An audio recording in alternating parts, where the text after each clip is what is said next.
Good evening, Reverend Ferdinand. Thank you so much for that lovely welcome, and good evening to everybody who's tuned in. Thank you for being here tonight. I understand that you're going to be sharing some rather interesting information. I have tried my best to follow international news a lot, because I've been mindful of the fact that a lot of the decisions being made on an international level, that is WHO, Davos, WEF, they are making their way into all of our countries, into all of our governments, and determining and dictating the policies of our governments. And I understand that tonight you're going to be looking at a subject which we find very concerning in Barbados, and that is the aspect of the planned control of food and water. And so I would just want to let you share your thoughts with us with regards to this particular aspect. Thank you. Well, I'd like to just to watch a video, and there's a lot of videos going on tonight. I promise that this actually will be a bit calmer than the last section. But it'd be good to just watch this video, and then we can talk about it and how it relates to Barbados afterwards. Lovely. If the race to net zero will affect our energy, it could also have a devastating effect on our food, as global policies and the march of corporations accelerate.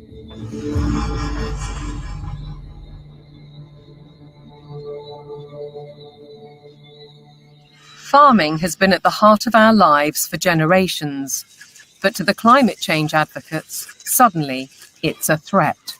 A lot of people have no clue that agriculture contributes about 33% of all the emissions of the world. You just can't continue to both warm the planet while also expecting to feed it. Doesn't work. One thing John Kerry didn't mention was that farming and agriculture contributes 100% of the food that we need to eat. So that's a little kind of an important detail that he ought to have mentioned.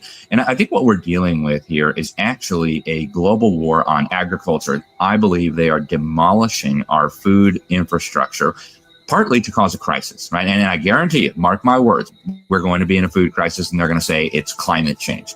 I wouldn't say it's about saving the planet. No, I would say it's about land grab and about profiteering and corporatization of our food sector. It's basically the pharmaceutical industry taking over the food supply. If I can switch everybody from real food to pharma food, then 100% of the agriculture industry can go through my publicly traded stocks, and I have complete control. So the idea is we get rid of farmers, we kill any naturally grown food, and we engineer food in manufacturing plants and laboratories. But I assure you that those guys are not eating this. Bill Gates is one of the familiar corporate faces, and he's investing heavily in the food revolution under the guise of avoiding climate disaster. Cows alone account for about 6% of global emissions. So we need to change cows. And while he talks up the perceived problem, Gates is pouring money into the supposed solution: artificial meat and genetically modified crops. Crucially, anything that is invented or altered can be patented. The core of his agenda is he wants to do in agriculture and pharmaceuticals, by the way, what he did in the computer world. True power, massive, incalculable wealth comes from owning intellectual property and then monopolizing it. They want to make it so that every single organism that is used for food is ultimately under their control, either through the 3D printing or through this genetic manipulation. So we're moving now very rapidly toward this totally centralized food system where a tiny handful of corporate interests in bed with totalitarian government will dominate the food supply, so that there is only a giant public-private partnership with total control of all food, all energy, and I believe water will be next. While the global machinations continue, thousands of farmers fear for their livelihoods.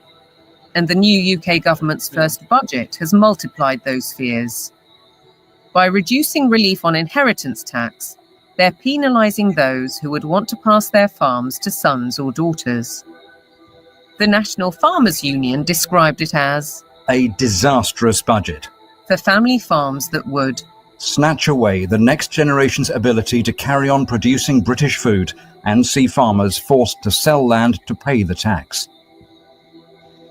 For Kelly Seaton, concern goes well beyond her family farm in Cheshire. It makes me feel incredibly sad that the dairy and meat industry is so vilified. You will never find anything as nutritionally complete as milk and meat. The food that is going to replace milk, meat, and all of the other products that we produce in this country is going to be very nutritionally lacking. They will starve us from nutrients, and then the pharmaceutical companies will probably pick up the slack on that, all of which create a profiteering circle. No Farmers, No Food was set up to campaign against untenable net zero and climate change policies. Farmers, says Kelly, are being dealt a deeply unfair hand. When cows are blamed for climate change, it does make you question everything. And I think this is where a lot of farmers are waking up to the fact that there's a lot of lies being told to us. The problem with the current carbon system is that a lot of big corporations are offsetting their carbon. So most dairy producers now especially, but other farmers as well, are having to record their carbon footprint on systems that aren't fit for purpose. They are woo-woo figures pulled from the sky, quite frankly. And then the big corporations are using that data to offset their carbon so that they can look better. Again, at the same time as beating us with a stick and saying that we're the ones killing the planet with these girls. The methane emitted by cows' digestive system is part of the argument against them, but Kelly says that's just hot air. The grass that they eat would produce the same amount of methane whether they ate it or not. Okay, they do speed that up, but the other thing they give us is this, muck, which we put on the fields to fertilise the fields and reduces our reliance on buying in fertiliser. 200 miles to the south, Ed Rhodes farms 188 acres of Devon countryside. He's not part of the No Farmers, No Food movement, but agrees that the whole narrative on cows and climate change is wrong. As farmers, we recycle carbon all the time. That's what we do. You could almost define farmers as carbon recyclers. We're an organic beef, sheep and vegetable farm. We run a fairly traditional system of rotational farming. We'll have a field which would be growing a brassica crop for 1 year, a non-brassica crop for another year, such as broad beans or sweet corn, and then we have a break for that field. So it goes into a predominantly grass and clover mix. That allows the soil to recover from the work that we've done with it while we've had the vegetables growing. It also allows things like the clover to put nitrogen back into the soil. So the livestock are absolutely essential for grazing that grassland. We also mow it so that the hay, the silage that we take from those fields are fed to the cattle in the winter. The bale I'm sitting on, the bedding that they're standing on, is all mown from very rushy areas on our farm. The animals then dung onto that. We compost that. That gets spread onto the land, primarily where we're growing the vegetables to put the fertility in, and that's what then produces our crops. If you remove livestock from the system, you have no system. Farmers like Ed Rhodes work with knowledge and passion, but still have to comply with a labyrinth of government rules and regulations, including carbon monitoring. And now land itself is under threat. Corporations such as British Airways are buying farms to plant trees for carbon offsets, while other areas are being declared sites of special scientific interest, restricting or even preventing use for crops and livestock. And then there's the United Nations SDGs. Goal 15. Protect, restore and promote sustainable use of terrestrial ecosystems. Consequently, rewilding programmes are impacting farmland across the world. In the UK, for example, the government is planning to set apart 1,200 square miles for wildlife habitat by 2042. That's an area almost as large as Cornwall. And in America, dams are being removed and river courses reopened, disrupting water supplies for crops. Goal 13 states, Take urgent action to combat climate change and its impacts. As a result, the Dutch government plans to close 3,000 farms to meet EU emissions targets, drawing widespread protests. And in Denmark, farmers face paying £80 for every cow they own in a world-first tax on meat. Goal 7. Ensure access to affordable, reliable, sustainable and modern energy for all. One result: cultivated land is disappearing under vast solar parks. How does this square with the UN's biodiversity goals or even ending hunger? Maybe they're questions for Ed Miliband, the UK's Secretary of State for Energy Security and Net Zero. He's cleared the way for a huge solar park on prime farmland in East Anglia, an area big enough to site 1,745 football pitches. It's a crime to take food productive land out for solar panels, which are unrecyclable, potentially not that productive going forward, and not feed the planet. It is absolutely catastrophic. We've gone from being 78% self-sufficient in 1984 to now less than 60% self-sufficient. I think it's about 54%, which I think is set to fall even further this year. On top of all that, British farmers are being paid not to produce food under schemes like the Sustainable Farming Incentive. Kelly Seaton understands that many farmers accept the money to balance their books, but has this warning. When you look at how many farms are selling up, how many arable farms are struggling, we're walking into food shortages. And I think we're going to end up eating more processed foods, maybe lab-grown meat. And I think that's part of the plan. The squeeze on farming is self-evident. Our supply of natural food is under very real threat, just as the WEF predicted.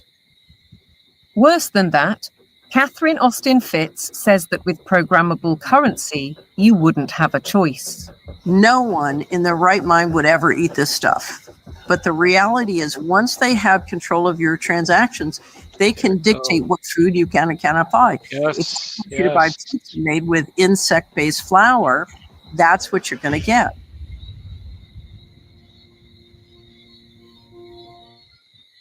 There's an energy crisis.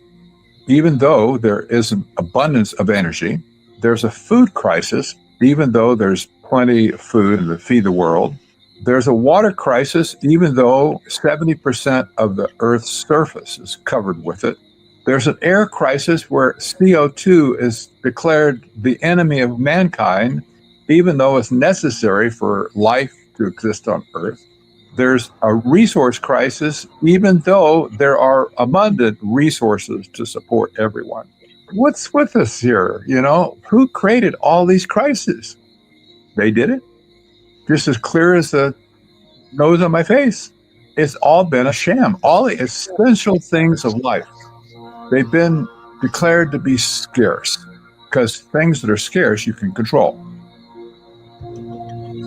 The architects of such globalist trajectories, all the Kissingers, Rockefellers, Schwabs, Carneys, Strongs, Carstens, are held out as great intellects, but they are nothing of the sort. We know both in theory and in practice that centralization causes nothing but misery, because it destroys the mechanisms of error correction, leading to doubling down on flawed policies. And yet the creed of global dominance continues apace. And there we have our esteemed Prime Minister front and centre in that photograph. Yes. Standing next to the Great Britain Prime Minister, Keir Starmer. Yes. We used to call him Sir, but there we are. You've seen the global plan, and you can see that our Prime Minister is there, right in the thick of it. So this isn't something that we're distant from, and we really do have to take seriously. Dave, if you could move on to the water data document, please. I'm going to sort of discuss water first, and then come back to the food thing, because I've had some experience with this personally. But I'll show you once Dave has got that document up. That's frightening statistics. Is I don't know if anybody can read that. Could it be a little bit bigger? That's perfect. Thank you. So I've just highlighted the bits in red, actually. Sorry, Dave. If you could just center that, that'd be great. just to show you that we are actually considered to be the 15th water scarce country in the world, according to the United Nations, and we only get 1,000 cubic meters of water per person annually. Now, the thing about this is BWA figures. We actually lose 40% of our water through leaks. That's nearly half of all of our water is lost through leakage.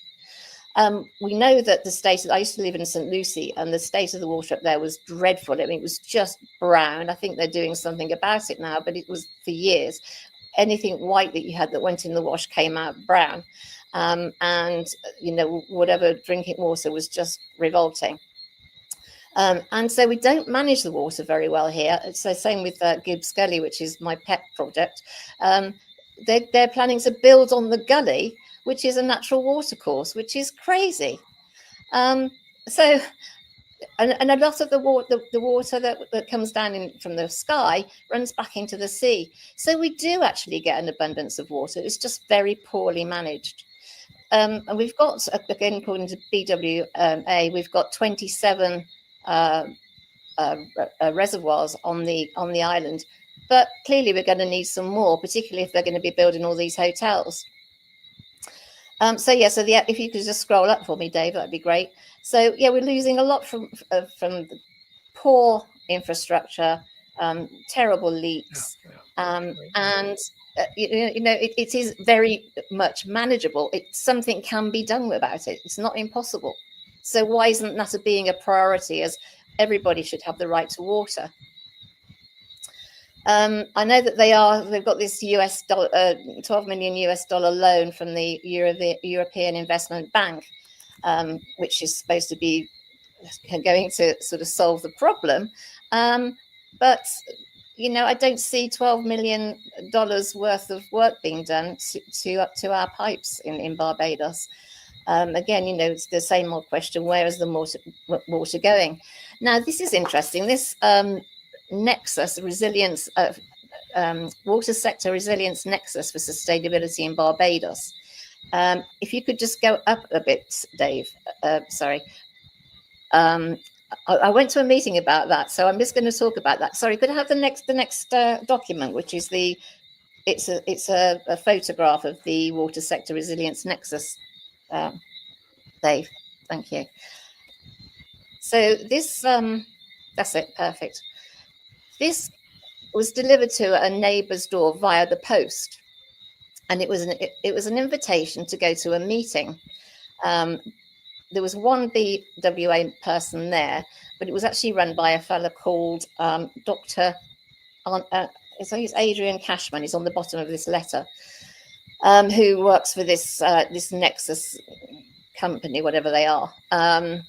And it was very interesting because we were invited on this particular date, and then it was cancelled, and it was rescheduled for the next Wednesday. Well, we turned up, and my neighbour and myself were the only two to go, and the school janitor, poor man, wasn't expecting anybody at all. He knew nothing about it. So we phoned this Dr. Cashman, and he said, "Oh no, we'll be there in 10 minutes." And they did duly turn up, and this poor fella had to go and open up the school hall and put all the fans and the lights on for us, just for the two of us. So there were about 10 of these people from these organisations, and as I said, one chap who was very good actually from the BWA. So because there were only two of us in the audience, it became more of a discussion than anything else. And I said, "Well, look, why are there only two of us here? How did you actually promote this?" And he said, "Oh, via Barbados Post Office. That, you know, these invitations were posted out to people." So I said, "Well, how many did you actually post out?" Didn't know. So I said, "Well, clearly there's only two of us here, so this isn't very efficient." And he actually relayed this story to me to say, "Well, the one we did last week, I think it was in St. Philip, but I might be wrong on that." He said nobody turned up to that. And then I saw somebody that got the invite, and the invite came a week after the actual meeting. So they're not serious about engaging the public here. But as we know, these organisations have to adhere to natural law. They have to tell us what they're doing. that's the only law that they apply to themselves, but this is what it is. So this to me very much stank of being a lip service, going through the motions exercise, because if nobody turns up, they can still say, well, we had this meeting and nobody came, but we were there anyway. So it became more of a discussion, but we did let him go through his PowerPoint presentation, and at the end of it, it was, if you'll see in the text there, it says that it was the key goals were to review our existing laws. So my spiny senses went up, and I thought, okay, what's this? This is obviously the hidden text. What's going on here? So I said, well, which laws are you wanting to change? And he said, well, there's two areas. The first one is that at the moment, this all comes under the remit of public health, and we'd like to get it changed by law to being under the Environmental Agency. I said, okay, so what's the second one? He said, oh, that's a real can of worms. Let's not open that one. And I said, well, no, let's. Isn't that what the meeting's for? So then we got to the real reason of where this took about an hour and a half to get to this point. But the real reason was that the WHO want to have basically agency over all the water standards on the planet, which means they want to own all the water, basically. So that was what it took, an hour and a half to get there, but we got there in the end. And this was obviously what was going on. So they can say, well, we've done a public consultation, and if you didn't know about it, it's not our fault. But they've done their very best, their darndest, to make sure that nobody turns up to the meetings and they're talking to an empty hall.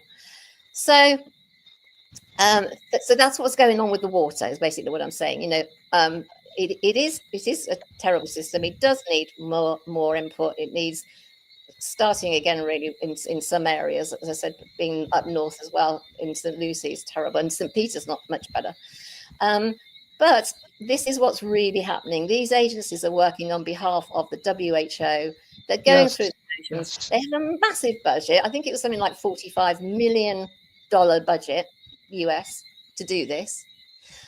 So again, more money, lots and lots of money, but where's it going?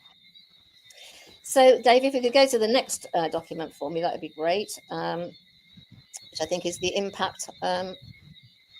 Yes, it's the impact on water, which was a paper that was done. It was a study on Barbados and Trinidad and Tobago about the impact of COVID-19 on the water situation in our two sort of areas. There we go. And if you could just go down to page 7, Dave, where there's a graph. So I just wanted to highlight who uses the most water, and this is shown on this. So this was a white paper. Sorry, the next one is figure 2. So down one more, I think. Again, keep going.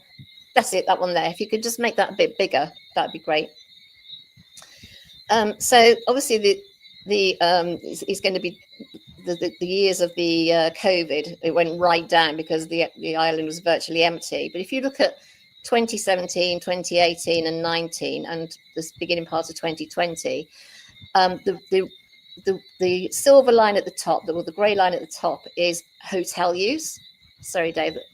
Yeah, that's great. So that's hotel use. So you can see that they are using the most water on the island. The orange one, just for clarity, is commercial, and the dark blue one is the government's, what they use, and the blue line at the bottom, the light blue line, is residential. So we actually use the least water, as people that live here use the least water of all.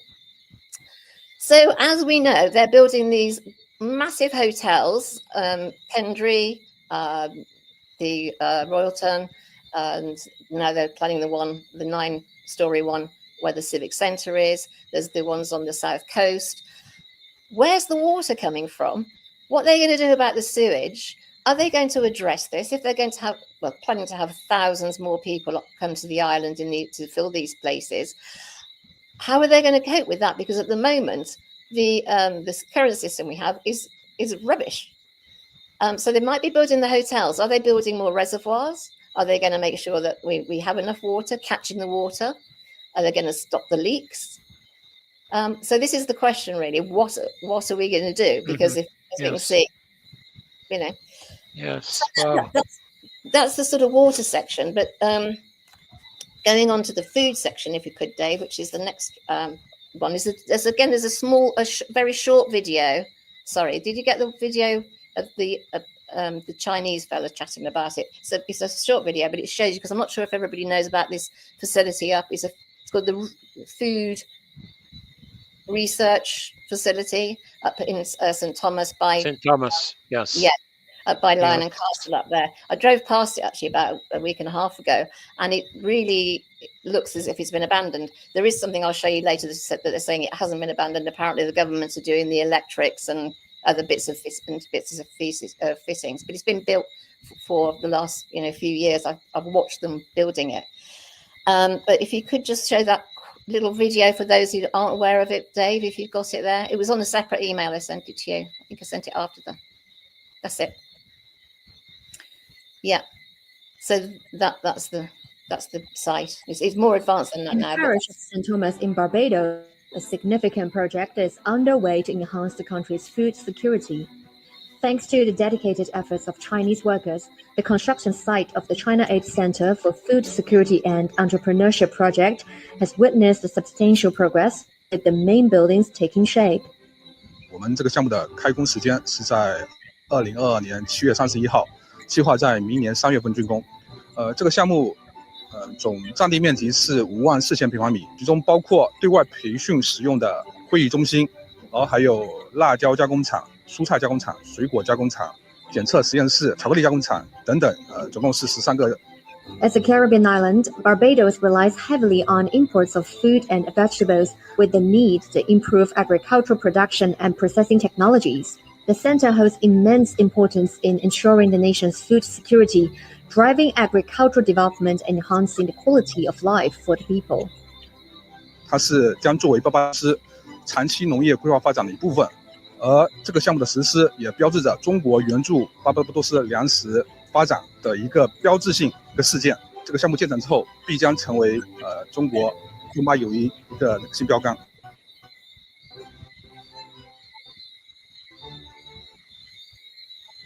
Thanks, Dave. Well, I don't know about you, but that doesn't look like any farm I've ever been to. So what's really going on? So again, if you could put up the next, the Hope agricultural one that you had on before, Dave, please. You know, this word smart, Reverend, you know this word smart means usually the opposite. Very much so, very much so. You know what I must say that is encouraging. I know our time is going so quickly, but what I note is the global agenda that's driving our whole aspect of food security and water supply. Yeah, exactly. If I could just point out on this. Sorry, if you could scroll up a little bit, just under the caption under the photograph. So you've got here who's there. There's the Ministry of Training and Tertiary Education, Sandra Hubbards. Then there's the Minister. Sorry, husbands.